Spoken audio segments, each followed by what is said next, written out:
This bed is producing exactly when it should.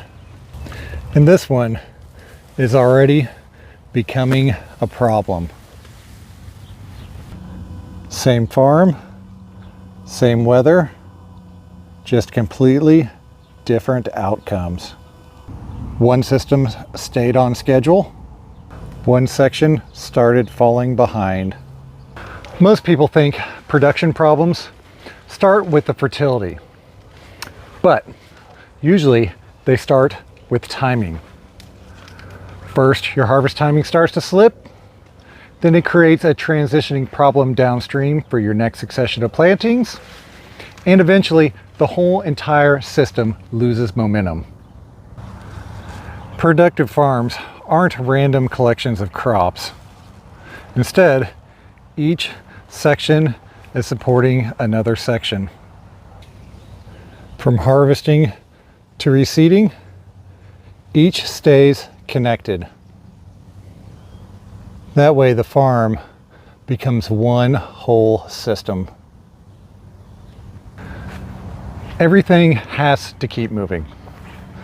The harvest leads to reseeding, where one crop replaces the others, ensuring that there are never any gaps in our production.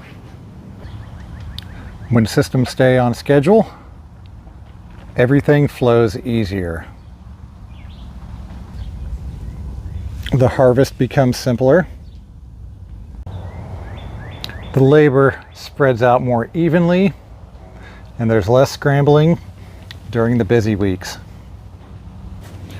You're constantly transitioning one crop into the next, maintaining your momentum throughout the season. Constantly replacing sections before the production drops and avoiding the empty spaces that eventually hurt productivity. This is where the system starts breaking down. Crops stay in the ground too long, reseeding gets delayed, and workflow starts breaking down. And problems like this usually start weeks earlier. The harvest window got missed because we planted too much, and now the delays are starting to stack up. This crop stayed in the system too long. The harvest quality went down, and now the next crop behind it is going to be delayed. Now this bed cannot transition directly into the next crop. The labor gets compressed into fewer days, planting schedules get pushed backwards, and the slowdown eventually spreads throughout the whole entire farm. Installed crops don't just reduce yield, they interrupt workflow. Delayed harvest affect reseeding.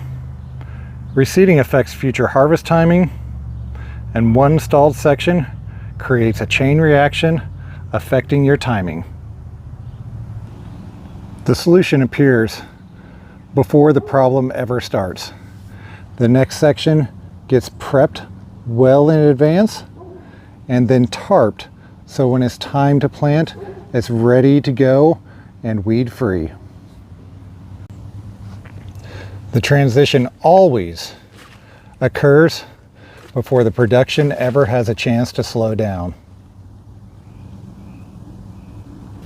This week, we're already reseeding the next crop.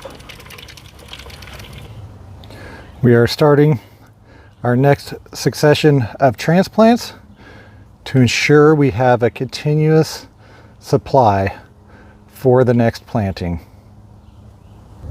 replacing the gaps before they ever occur. To ensure that we maintain a consistent quantity and quality of harvest throughout the season. You simply can't wait until a section falls behind, is harvested out, or the production is slowing down. You have to think about this weeks in advance, planning all of your timing upstream to have a smooth transition to where everything's productive and prepared for the next step in your system. The next crop needs to be moving before the next crop finishes. One section always feeds to the other. And this is the secret to maintaining a productive, continuous harvest farm. Anytime you have transitions, it equals downtime and lost production. Growing vegetables, now that's the easy part. Keeping the system productive is the real challenge. Simply maintaining your timing throughout the season, keeping your transitions nice and organized. This prevents slowdowns before they spread. Good farms are built on timing, transitions, and the workflow. The productive system always stays moving. The organization reduces stress throughout the season, and timing is the most important thing that controls the production workflow. If you want the full system behind what I've done here, from seeding to harvest and how it all connects, growersblueprint.com, that is what I built. And join me next week, where we'll go over why production farms like this look different than your standard backyard garden you'd see in the suburbs or in the inner city. And as always, thank you all for watching. Keep farming and have a good day.